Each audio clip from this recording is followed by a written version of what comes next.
وقال الله تبارك وتعالى في موضع آخر: من عمل صالحا من ذكر أو أنثى وهو مؤمن فلنحيينه حياة طيبة وَلَنَجْزِيَنَّهُمْ أَجْرَهُمْ بِأَحْسَنِ مَا كَانُوا يَعْمَلُونَ۔ محترم حاضرین جمعہ، پیارے نوجوانوں اور عزیز بچوں اور محترم بزرگوں، اللہ رب العالمین کے بے شمار احسانات ہیں ہم پر، اور تمام قسم کی تعریفات توصیفات اس وحدہ لا شریک خالق کائنات مالک ارض و سما کے لیے ہے، جس نے انسان کی تخلیق ایک حقیر سے پانی سے کی، اور اس ایک پانی سے انسان کی تخلیق کر کے اس کی زندگی کو پروان چڑھاتے ہوئے اس کی زندگی کا، اس کی تخلیق کا مقصد بیان کرتے ہوئے فرمایا کہ میں نے جنوں اور انسانوں کو صرف اور صرف میری ہی عبادت کے لیے پیدا کیا ہے، اور تمام قسم کی تعریفات، درود و سلام ہو تمام انبیاء کرام پر، خصوصاً ہمارے آخری نبی جناب محمد رسول اللہ صلی اللہ علیہ وسلم پر۔ محترم سامعین، آج کے اس مختصر سے وقت میں آپ لوگوں کے سامنے جس موضوع کی وضاحت کرنے کے لیے حاضر ہوا ہوں وہ ہے رزق میں برکت کے اسباب۔ محترم سامعین، یہ جو رزق ہے یہ اللہ رب العالمین کی بہت ہی عظیم نعمت ہے۔ اللہ رب العالمین کا بہت بڑا احسان ہے،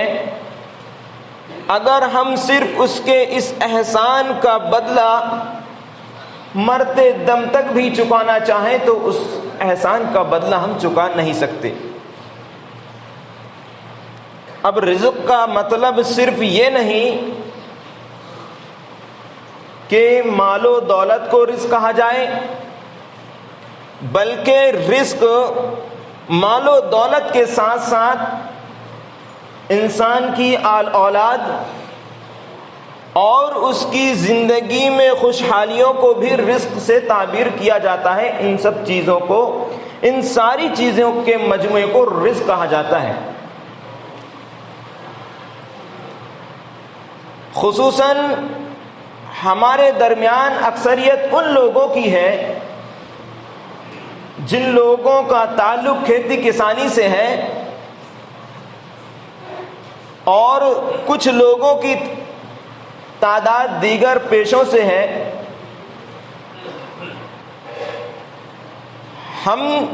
ہماری اکثریت کھیتی کسانی والی ہے،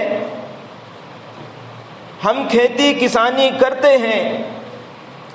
ہم زیادہ سے زیادہ اچھی سی اچھی پیداوار حاصل کرنے کے لیے زمین کو اچھے انداز میں جوتتے ہیں، اس کو بکھرتے ہیں، اس کو اپجاؤ بناتے ہیں، اور اس میں عمدہ قسم کا اچھی سی اچھی کوالٹی کا دانہ لا کر اس میں ڈالتے ہیں، اور اس فصل کی پیداوار زیادہ سے زیادہ ہو، اس فصل کی پیداوار میں اضافہ ہو، تو ہم اس فصل کی پیداوار میں بڑھوتری کے لیے جن جن چیزوں کی ضرورت اس فصل کو پڑتی ہے، ہم ان ضروریات کو پورا کرتے ہیں۔ اسی طریقے سے دیگر پیشوں سے جن لوگوں کا تعلق ہے وہ لوگ بھی اپنے کام میں مکمل طور پر پابندی کے ساتھ حاضر ہوتے ہیں اور پوری محنت و مشقت کے ساتھ اس کام کو کرتے ہیں، ان کا بھی مقصد یہ ہوتا ہے کہ ہمارے کو زیادہ سے زیادہ مال حاصل ہو، لیکن ہوتا یہ ہے کہ ہماری مال و دولت میں یا ہماری پیداوار میں باوجود اس کے کہ ہم نے اس پیداوار میں ساری چیزوں کو ڈالا، جن جن چیزوں کی ان فصلوں کو ضرورت تھی ان ساری چیزوں کو ہم نے ڈالا، لیکن اس کے باوجود بھی جب کٹائی کا وقت آتا ہے تو جو ہمارا مقصد ہوتا ہے یا جو ہم ٹارگٹ بنائے ہوئے ہوتے ہیں کہ اس پیداوار سے ہمیں، اس فصل سے ہمیں اتنی پیداوار لینی ہے، وہ پیداوار ہم اتنی حاصل نہیں کر پاتے ہیں۔ ہم جو ذہن بناتے ہیں کہ اتنی سے اتنی پیداوار ہونی چاہیے تھی، اتنی پیداوار ہم کو حاصل نہیں ہو پاتی ہے، یا یہ کہ جو لوگ دیگر پیشے سے تعلق رکھتے ہیں وہ مکمل پابندی کے ساتھ اپنے کاموں میں حاضر ہوتے ہیں، لیکن ان کو وہ مال و دولت حاصل نہیں ہو پاتی ہے جن کی ان کو ضرورت ہوتی ہے، ان کی مال و دولت میں برکت نہیں ہو پاتی۔ یا اگر پیداوار ہمیں اچھی سے اچھی حاصل ہو، زیادہ سے زیادہ حاصل ہو بھی جائے، لیکن جب بیچنے کا وقت آتا ہے تو اس کی وہ قیمت نہیں مل پاتی جس قیمت کی ہمیں ضرورت ہوتی ہے، یا اگر قیمت مل بھی جائے تو وہ پیسہ ہمارے ہاتھوں میں آتے ہی کہاں چلے جاتا ہے پتہ ہی نہیں چلتا، اس پیسے میں برکت ہی دکھائی نہیں دیتی۔ آخر وجہ کیا ہے ان ساری چیزوں کی؟ کیا آپ لوگ جانتے ہیں؟ ان ساری چیزوں کی بنیادی وجہ اور بنیادی سبب یہ ہے کہ ہم دنیاوی اعتبار سے فصلوں کے زیادہ سے زیادہ ہونے کے جو اسباب ہیں، ہم ان اسباب کو اختیار تو کرتے ہیں، لیکن شریعت نے ہم کو جن اسباب کو بتایا ہے، جن اسباب سے ہماری پیداوار میں برکت ہو سکتی ہے، ان اسباب کو ہم اختیار نہیں کرتے۔ وجہ یہ ہماری پیداوار میں برکت نہ ہونے کی۔ تو آئیے جانتے ہیں کہ وہ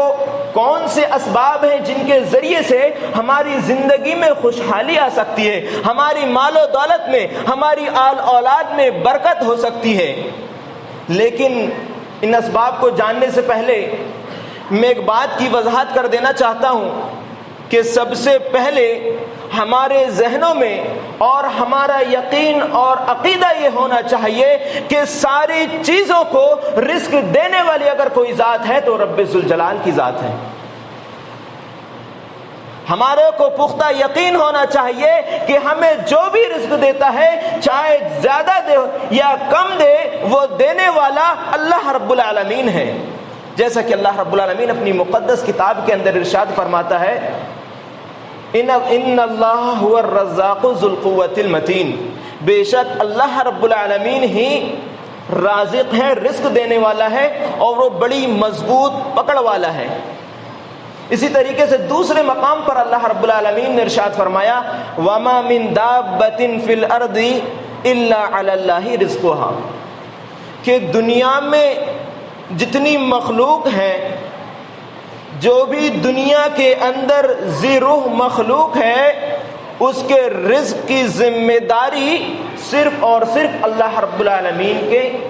سپرد ہے، اللہ رب العالمین کی ذمہ داری ہے۔ اس کے علاوہ کوئی ذات نہیں ہے جو ایک کالی چھوٹی سی چیٹی یا اس سے بھی اگر کوئی چھوٹی مخلوق ہے تو اس کو رزق دے سکے، اس کے علاوہ کوئی ذات نہیں ہے اور نہ ہی قیامت تک پیدا ہو سکتی۔ اب آئیے جانتے ہیں کہ وہ کون سے اسباب ہیں جن کی بنیاد پر ہماری مال و دولت میں برکت ہو۔ تو سب سے پہلا سبب جو ہے وہ ایمان اور عمل صالح ہے، کہ بندہ اللہ رب العالمین کی وحدانیت کا اقرار کرے اور اللہ رب العالمین کی توحید الوہیت، توحید ربوبیت اور توحید اسماء و صفات پر مکمل یقین ہونا چاہیے۔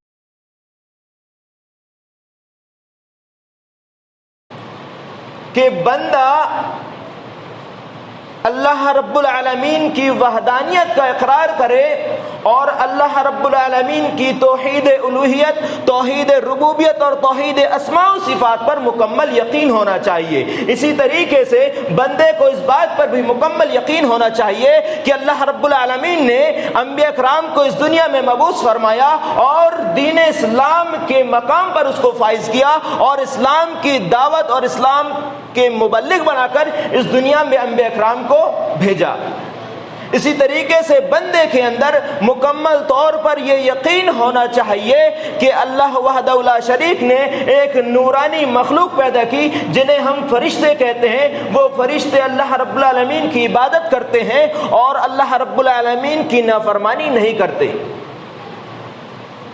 اسی طریقے سے بندے کے ذہن میں یہ بات ہونی چاہیے کہ ایک دن یہ دنیا کا خاتمہ ہو جائے گا اور قیامت کا دن برپا ہوگا۔ اس دن سارے انسانوں کو اللہ وحدہ لا شریک خالق کے کائنات کے سامنے جمع ہونا پڑے گا اور ایک ایک چیز کا اسے حساب دینا ہوگا۔ اسی دن اللہ رب العالمین بندے کے دائیں ہاتھ میں اگر نامہ اعمال دے دیا تو گویا کہ وہ جنت کا سرٹیفکیٹ اس کو مل گیا۔ جس شخص کے دائیں ہاتھ میں نامہ اعمال دے دیے جائے تو وہ جنتی قرار پائے گا، اور جس شخص کے بائیں ہاتھ میں نامہ اعمال قرار دے دیے جائیں یا نامہ اعمال اس کے بائیں ہاتھ میں ڈال دیے جائے تو گویا کہ اس کو جہنم کا سرٹیفکیٹ مل گیا۔ یہی وہ دن ہوگا کہ جس دن جنوں ان ساری مخلوق کو اللہ رب العالمین اپنے سامنے جمع کر کے ایک ایک چیز کے تعلق سے سوال کرے گا۔ اسی طریقے سے بندے کو اس بات پر یقین ہونا چاہیے کہ ہماری زندگی میں جو اتار چڑھاؤ آتے ہیں وہ ہماری تقدیر کے مطابق ہوتے ہیں، یعنی تقدیر پر مکمل ایمان ہونا چاہیے۔ ان ایمان کے 6 ارکانوں کے مطابق ہم اپنی زندگی کو گزاریں اور اسی زندگی کو گزارتے ہوئے ہم ایمان انہی سارے ارکانوں پر ایمان لاتے ہوئے ہم عمل صالح کریں، ہم کتاب و سنت کو سمجھیں اور سمجھ کر ان کے مطابق اپنی زندگی گزاریں۔ اسی طریقے سے جن اعمال کو ہم کریں تو وہ اعمال کتاب و سنت کی روشنی پر کریں، ان اعمال کو اسی طریقے سے کریں جس طریقے پر پیارے نبی جناب محمد رسول اللہ صلی اللہ علیہ وسلم نے کر دکھایا ہے۔ ان ساری چیزوں کے مجموعے کو ایمان اور عمل صالح کہتے ہیں، اور اس طریقے سے اگر ہم نے اپنی زندگی کا روٹین بنا لیا تو یہ ہماری زندگی میں خوشحالی کا ایک سبب ہوگا۔ جیسا کہ اللہ رب العالمین ارشاد فرماتا ہے، من عمل صالحا من ذکر او انثى وهو مؤمن فلنحيينه حياة طيبة ولنجزينهم اجرهم باحسن ما كانوا يعملون، کہ جو شخص ایمان لایا اور نیک اعمال کیا تو ہم اس کی زندگی کو خوشحال بنا دیں گے، اور اس نے جو بھی نیکی کی ہے نا ہم اس کا اجر اس کو دیں گے۔ تو ظاہر سے بات ہے، اس آیت سے معلوم ہوا کہ جو شخص ایمان لائے اور نیک اعمال کرے تو اللہ رب العالمین اس کی زندگی میں خوشحالی پیدا کر دے گا، اور خوشحالی اسی وقت آئے گی جب ہماری مال و دولت میں برکت ہوگی۔ لیکن اس کے برعکس جس شخص کا ایمان پر عقیدہ نہیں ہے، یا جس شخص کے اندر ایمان مکمل طور پر پیوست نہیں ہوا ہے، یا جو شخص ایمان پر کمزور ہے، یا جس کی ایمان کی جڑیں ڈھیلی ہیں، یا جو شخص بد اعمال ہے، اس کو دین کیا ہوتا ہے، دین اسلام کی تعلیمات سے کوسوں دور ہے، نہ ان تعلیمات کو حاصل کرنے کی کوشش کرتا ہے، تو ایسے شخص کی زندگی کو اللہ رب العالمین اجیرن بنا دے گا، اس کی مال و دولت سے برکت کو سلب کر لے گا۔ وہ چاہے جتنی مال کما لے، چاہے جتنی محنت و مشقت کر کے وہ مال و دولت حاصل کرے، لیکن اللہ رب العالمین اس کے مال و دولت سے برکت کو سلب کر لے گا، چھین لے گا۔ جیسا کہ اللہ رب العالمین ارشاد فرماتا ہے، وَمَنْ أَعْرَضَ عَنْ ذِكْرِي فَإِنَّ لَهُ مَعِيشَةً ضَنْكًا وَنَحْشُرُهُ يَوْمَ الْقِيَامَةِ أَعْمَى وَقَالَ رَبِّ لِمَا حَشَرْتَنِي أَعْمَى وَقَدْ كُنْتُ بَصِيرًا قَالَ كَذَلِكَ أَتَتْكَ آيَاتُنَا فَنَسِيتَهَا وَكَذَلِكَ الْيَوْمَ تُنْسَى۔ اس آیت کے اندر اللہ رب العالمین ارشاد فرما رہا ہے جو شخص میرے ذکر سے روگردانی کرے، جو شخص کتاب و سنت کی تعلیمات سے اعراض کرے، جو شخص کتاب و سنت کو مکمل طور پر مضبوطی سے پکڑنے کے بجائے وہ کتاب و سنت کو بالائے طاق رکھ دے، اپنی زندگی میں کتاب و سنت کو لانے کے بجائے وہ کسی اور کی روش پر چل پڑے، تو ہم اس کو قیامت کے دن اندھا کر کے اٹھائیں گے۔ دنیا میں آپ صحیح سالم تھے، اللہ رب العالمین نے ساری نعمتیں تم کو دی تھیں، لیکن اس کے باوجود بھی تم نے رب کا شکریہ ادا نہیں کیا، کتاب و سنت کے مطابق اپنی زندگی نہیں گزاری، تو کل بروز قیامت کے دن اللہ رب العالمین تمہاری آنکھوں کی نورانی کو چھین لے گا، تمہارے کو اندھا کر دے گا، تم سوال کر بیٹھو گے اللہ رب العالمین میں تو دنیا میں دیکھا کرتا تھا، تو نے مجھے اندھا کیوں کر دیا؟ تو اللہ رب العالمین جواب دے گا ٹھیک ہے تو دنیا میں نے تجھے ساری نعمتیں دے رکھی تھی، لیکن جب میری آیتوں کی تیرے سامنے تلاوت کی جاتی تھی، کتاب و سنت کی تعلیمات کو تجھ پر رکھا جاتا تھا، تو نے ایک کان سے سنتا تھا دوسرے کان سے نکال دیتا تھا، تو ایسا معلوم ہوتا تھا کہ گویا تو نے کتاب و سنت کی تعلیمات کو کبھی حاصل کرنے کی کوشش نہ کی اور نہ اس کے تعلق سے تو نے جد و جہد کی، تو آج بھی میں تجھ کو ایسے ہی بھلا دوں گا جیسے تو نے دنیا میں میرے پیغام کو تو نے بھلا دیا تھا۔ محترم دوستو غور کرو، کہیں اس آیت کی گرفت میں ہم تو نہیں آ رہے ہیں۔ تو دوسرا سبب جو بیان کیا گیا برکت کا وہ ہے تقوی، کہ انسان کے اندر اللہ رب العالمین کا خوف ہو، اس کا خوف اس طریقے سے ہو کہ بندہ اللہ رب العالمین کی فرما برداری کرے، بندے کے اندر اللہ کا خوف اس طریقے سے ہو کہ وہ حرام کردہ چیزوں سے اجتناب کرے اور اللہ رب العالمین کے خوف کے مطابق، اللہ رب العالمین کی بتائی ہوئی تعلیمات کے مطابق اپنی زندگی کو گزارے۔ تو اللہ رب العالمین کا خوف جس بندے کے اندر ہوگا، اللہ رب العالمین کا ڈر جس بندے کا اندر ہوگا، تو ظاہر سی بات ہے وہ خود بھی حلال روزی کمائے گا اور اپنی آل و اولاد کو بھی حلال روزی کما کر دے گا، وہ خیانت نہیں کرے گا، وہ حرام چیزوں سے پرہیز کرے گا۔ لیکن جس بندے کے اندر رب کا خوف نہیں، رب کا ڈر نہیں، تو اس کی شرم و حیا مر چکی ہوگی، اس کی غیرت مر چکی ہوگی، وہ دنیا میں جتنے حرام کردہ چیزیں ہیں ساری چیزوں کو کرے گا اور اس دنیا کو بسر کرے گا، وہ حرام و حلال میں تمیز نہیں کرے گا، وہ چوری کرے گا، وہ شراب پیے گا، وہ جوا کھیلے گا، وہ جتنی بھی چیزیں ہیں، جتنی چیزیں دنیا میں اس کو اچھی لگتی ہیں، ان ساری چیزوں کے طرف وہ لپکے گا، وہ جائے گا، وہ خواہش نفس کا پیروکار ہوگا۔ کیونکہ اس کے اندر سے رب کا خوف مٹ چکا ہے، رب کا ڈر ہی نہیں، تو دنیا میں جو چاہے کرو، کیونکہ رب کا خوف ہی نہیں۔ لیکن جس بندے کے اندر رب کا خوف ہو، رب کا ڈر ہو، تو وہ اگر غلط بھی سوچے گا نا تو وہ یہ سمجھے گا کہ میرا رب میری جو غلط سوچ رہا ہوں اس کو بھی جان رہا ہے۔ تو جس شخص کے اندر رب کا ڈر ہو،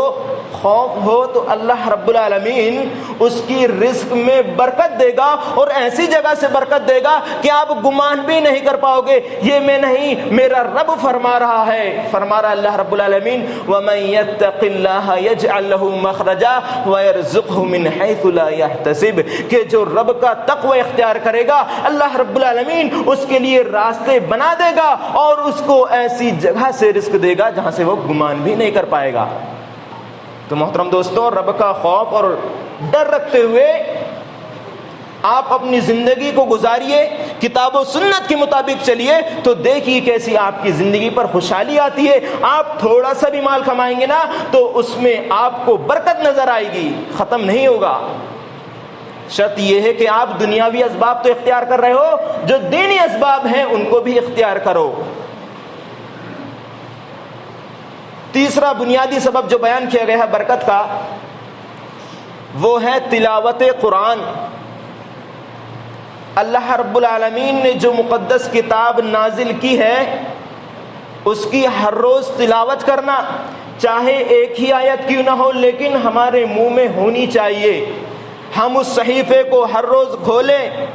چاہے جس وقت ہمیں ملے اس کو پڑھیں. لیکن آج افسوس,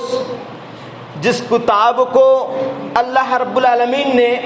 ہدایت کا ذریعہ بنایا ہے, آج ہم نے اسے بالائے طاق رکھ دیا ہے. اور افسوس اس بات پر کہ اس طاق میں رکھے رکھے اس قرآن مجید کے اوپر اوپری حصے میں ڈسٹ جمع ہو جاتا ہے. محترم دوستوں, رب کے سامنے کیا جواب دو گے؟ جس کتاب کو رب ذوالجلال نے ہدایت کا ذریعہ بنایا تھا, آج ہم نے اس کتاب کو بند کر کے رکھ دیا ہے. جبکہ رب ذوالجلال کی قسم, کل بروز قیامت کے دن یہ مقدس کتاب سب کے سامنے حاضر ہوگی. اور اللہ کے نبی جناب محمد رسول اللہ صلی اللہ علیہ وسلم فرماتے ہیں, اقرأوا القرآن فإنه یاتی یوم القیامت شفیعا لأصحابہ. کل بروز قیامت کے دن سارے لوگ جمع ہوں گے, یہ قرآن سامنے کھڑا ہوگا اور بول رہا ہوگا, اس شخص کے لیے سفارش کرے گا جو اس کتاب کو پڑھا کرتا تھا. اللہ رب العالمین سے سفارش کرے گا, اللہ رب العالمین میں نے اس کی راتوں کی نیند حرام کر رکھی تھی, گویا تو اس کی پاداش میں تو میری برکت کی وجہ سے اس کو جنت میں ڈال دے. اور جس شخص نے اس کو کھول کے بھی نہ دیکھا ہوگا اس شخص اس کے خلاف کھڑا ہوگا اور رب ذوالجلال سے فریاد کر رہا ہوگا, اے اللہ اس نے تیری اس مقدس کتاب کو کھول کے بھی نہیں دیکھا, اور چلو کھول کے بات تو دور, اس نے تیرے اس مقدس کتاب کو حاصل کرنے یا اس کو سیکھنے کی کوشش بھی نہ کی. گویا اللہ رب العالمین تو اس کی پاداش میں تو اس کو عذاب کا مزہ چکھا دے. محترم دوستوں, میں ایک واقعہ بتاؤں آپ کے سامنے, بڑا پیارا واقعہ ہے.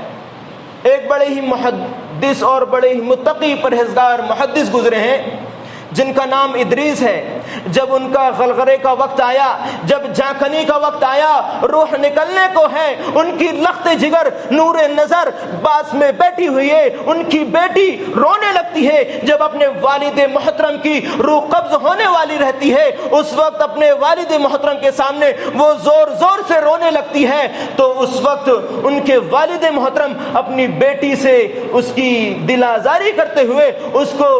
خوش کرتے ہوئے, اس کو خوشی دلانے کے لیے کیا کہتے ہیں ذرا سنیے گا. وہ والد محترم کہتے ہیں, میری بیٹی تو نہ رو, اس گھر میں نے قرآن شریف کو 4000 مرتبہ ختم کیا ہے. مجھے اللہ رب العالمین کی ذات سے امید ہے اس قرآن کے پڑھنے کی برکت کی وجہ سے اللہ رب العالمین مجھے بخش دے گا اور مجھے جنت میں داخل کر دے گا. غور کرو میرے بھائیوں, 4000 مرتبہ ہم اپنے آپ پر اپنے گریبان میں جھانک کر دیکھیں کہ ہم نے کتنا قرآن پڑھا اور کتنا پڑھنے کی کوششیں کی. تو یہ رب کی قرآن, رب کی جو مقدس کتاب ہے, اس کو پوری کی پوری بابرکت بنایا اللہ رب العالمین نے. اللہ رب العالمین ارشاد فرماتا ہے, ان حاضر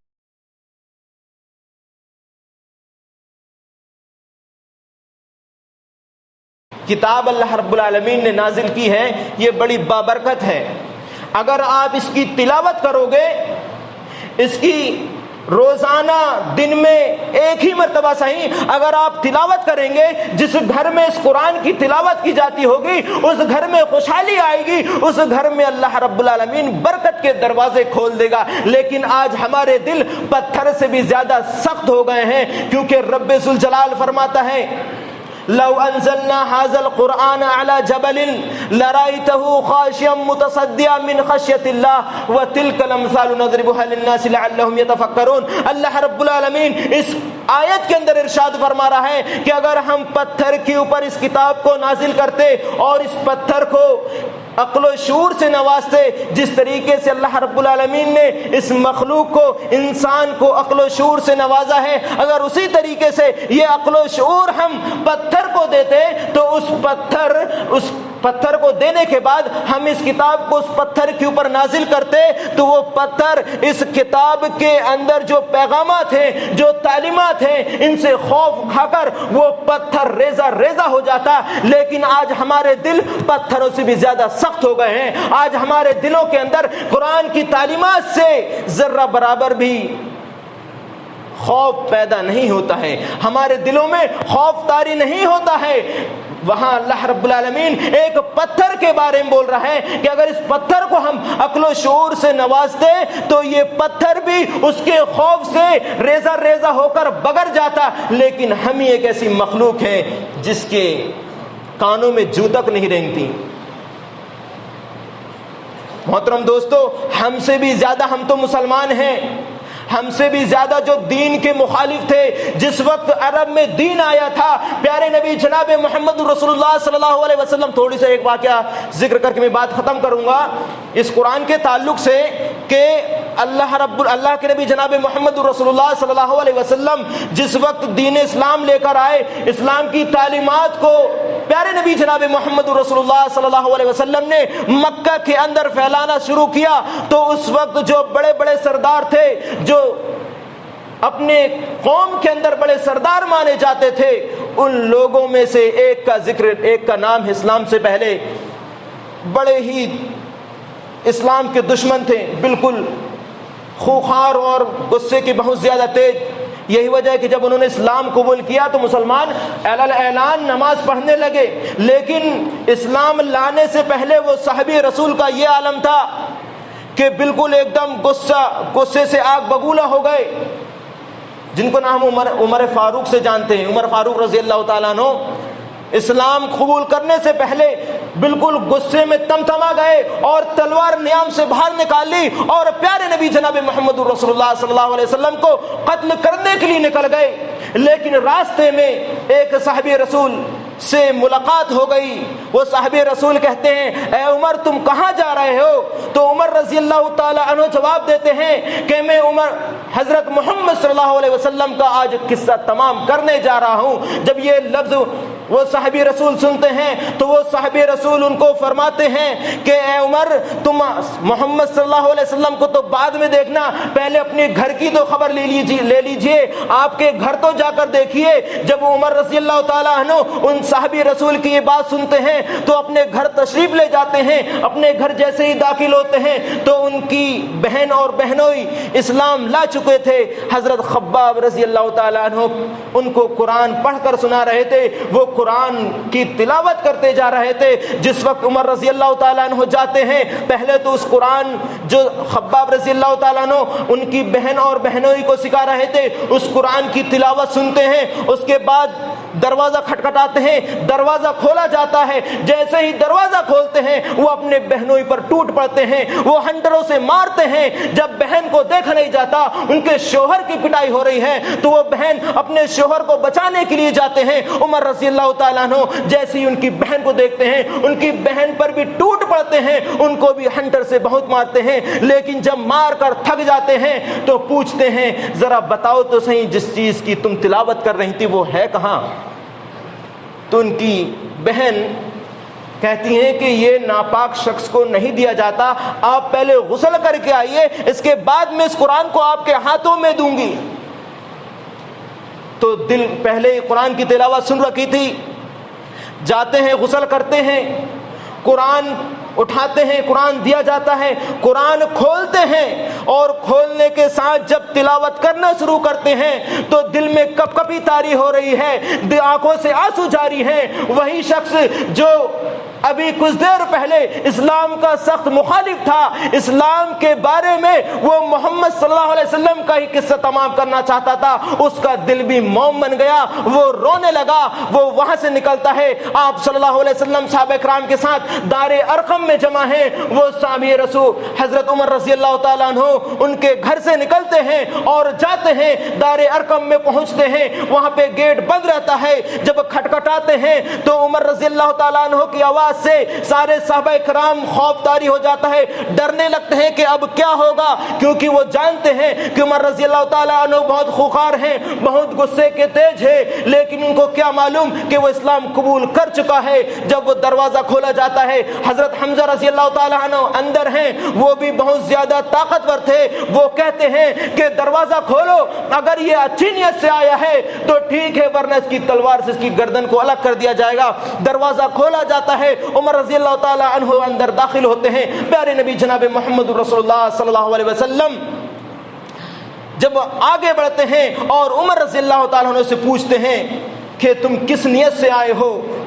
تو عمر رضی اللہ تعالی عنہ جب پیارے نبی جناب محمد رسول اللہ صلی اللہ علیہ وسلم کا یہ جملہ سنتے ہیں تو اشہد ان لا الہ الا اللہ و اشہد ان محمد رسول اللہ کا نعرہ بلند کر دیتے ہیں کہ میں گواہی دیتا ہوں کہ نہیں ہے کوئی معبود سوائے اللہ کے اور محمد صلی اللہ علیہ وسلم اللہ کے بندے اور اس کے رسول ہیں۔ جب یہ جملہ عمر رضی اللہ تعالیٰ عنہ کے منہ سے سارے صحابہ کرام سنتے ہیں تو سارے صحابہ کرام بھی نعرہ لگا دیتے ہیں۔ تو محترم دوستوں، اس واقعے کو میں نے اس لیے آپ لوگوں کے سامنے بیان کیا کہ وہ شخص جو ابھی تھوڑی دیر پہلے اسلام کے مخالف اس کے دل میں پتھر تھا، وہ اسلام کا سخت دشمن تھا، لیکن جب قرآن کی تلاوت سنی تو دل بھی موم بن گیا، آنکھوں سے آنسو جاری ہو گئے۔ تو محترم دوستوں،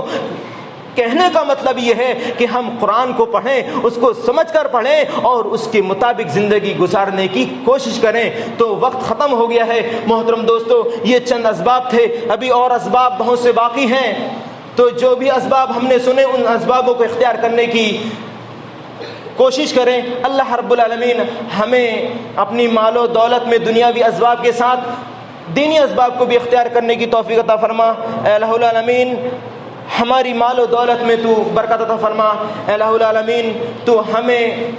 آنے والی آفتوں سے ہماری فصلوں کو محفوظ رکھ اور ہم سب کو کتاب و سنت کے مطابق زندگی گزارنے کی توفیق عطا فرما۔ آمین۔ وآخر دعوانا ان الحمد للہ رب العالمین۔